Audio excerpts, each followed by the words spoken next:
Diabetes వల్ల ఫర్టిలిటీలో ఎటువంటి problem ఉంటుంది, ఇంకా ఐవీఎఫ్కి వెళ్ళే వాళ్ళల్లో ఎలాంటి జాగ్రత్తలు తీసుకోవాలి అనే దాని గురించి చెప్తాము. జనరల్గా ఫర్టిలిటీ ఎవాల్యుయేషన్ వచ్చిన కపుల్లో ఎప్పుడు కూడా కామన్ టెస్ట్లో ఒక షుగర్ ఎవాల్యుయేషన్ కూడా ఉంటుంది. డయాబెటీస్ ఉన్న వాళ్ళలో అంటే హై షుగర్స్, బ్లడ్ షుగర్స్ ఉన్న వాళ్ళలో ఫర్టిలిటీ మీద కూడా ఎఫెక్ట్ ఉంటుంది అనమాట. జనరల్గా మేల్లో సెమెన్ అనాలిసిస్ చేసినప్పుడు డయాబెటీస్ ఉన్న వాళ్ళలో ఎక్కువ శాతం మొటిలిటీ తగ్గుతుంది.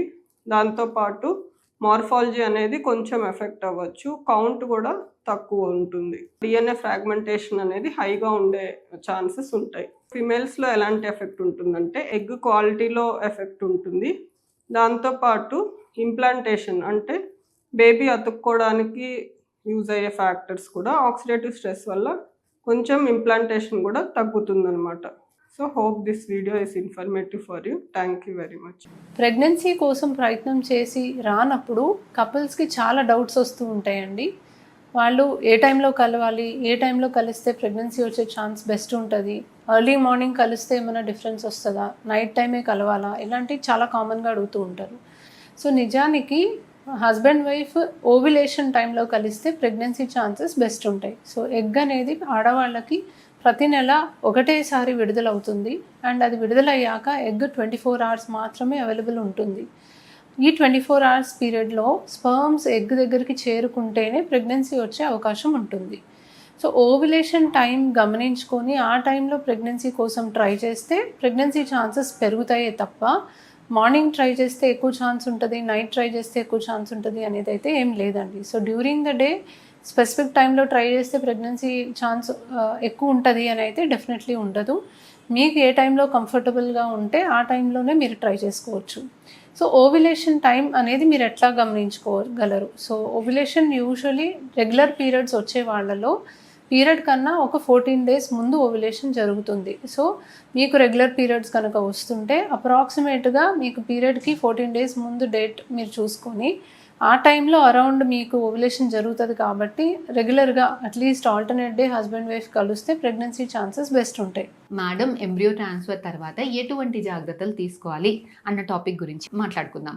ప్రతి ఒక్క పేషెంట్ ఎంబ్రియో ట్రాన్స్ఫర్ చేసిన తర్వాత అన్ని జాగ్రత్తలు చెప్పినాక కూడా బయట వాళ్ళ మదర్ కానీ, వాళ్ళ మదర్ ఇన్ లా కానీ, వాళ్ళ హస్బెండ్ కానీ, లేదంటే డిశ్చార్జ్ అయ్యేటప్పుడు మళ్ళీ పేషెంట్ కానీ మళ్ళీ వచ్చి అడిగే రిపీటెడ్గా కామన్ డౌట్స్ ఏంటి అంటే, మేడం నేను ఏం తినాలి, ఏం తినకూడదు, ఇప్పుడు ఇంటికి వెళ్ళాలంటే జర్నీ చేయాలి కదా, మరి వెళ్ళొచ్చా, బైక్లో వెళ్ళొచ్చా, ఆటోలో వెళ్ళొచ్చా, కారే తెచ్చుకోవాలా, ఎలాంటి జాగ్రత్త, హస్బెండ్ వైఫ్ కలిసి ఉండొచ్చా, మెడికేషన్స్ ఎలా వాడుకోవాలి, సక్సెస్ అవ్వాలంటే ఇంకేదైనా మంచి మందులు రాయండి మేడం అని అడుగుతుంటారండి.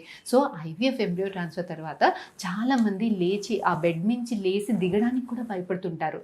సో ఇది ఐవీఎఫ్ ఎంబ్రియో ట్రాన్స్ఫర్ అంటే మీ గర్భసంచి లోపల ఎంబ్రియోస్ని ప్లేస్ చేస్తామండి.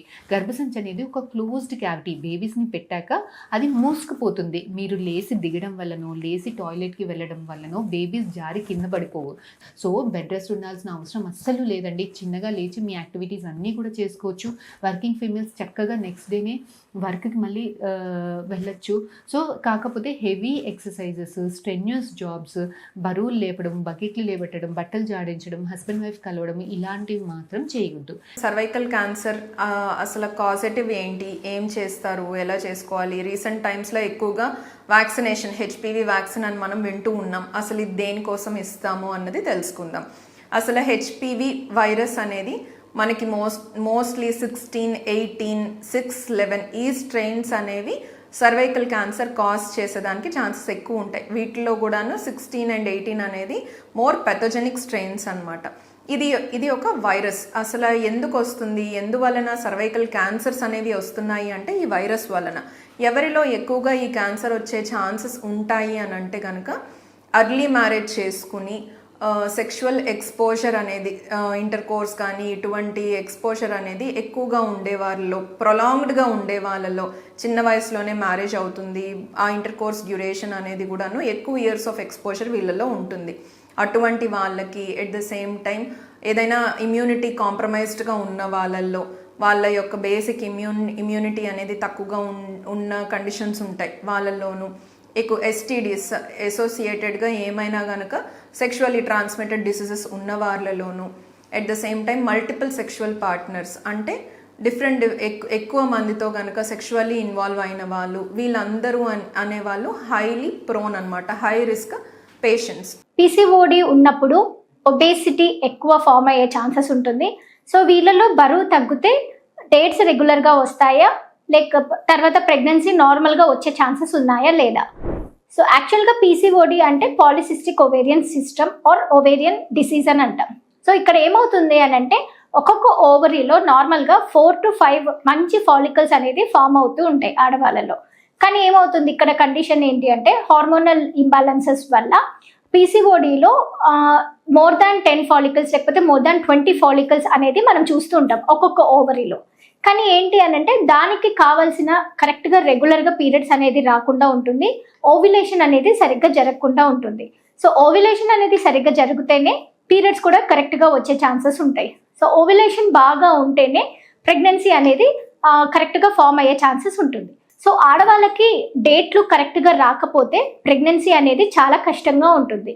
ఒకవేళ డేట్లు కరెక్ట్గా వచ్చిన తర్వాత కూడా పీసీఓడిలలో ఏమవుతుంది అని అంటే ఫాలికల్స్ నంబర్ ఎక్కువ ఉండడం వల్ల వాళ్ళకి కావాల్సిన అంటే ఆ ఓవ్యులేషన్కి కావాల్సిన హార్మోన్ అనేది సరిగ్గా లేనిప్పుడు ఓవ్యులేషన్ జరగడానికి ఇబ్బందిగా ఉంటుంది. ఒకవేళ ఎగ్ ఫార్మ్ అయినా కానీ క్వాలిటీ ఎగ్స్ అనేది ఇక్కడ చాలా మ్యాటర్స్. అంటే క్వాలిటీ ఎగ్స్ అనేది పీసీఓడిలో చాలా తక్కువ ఉంటాయి.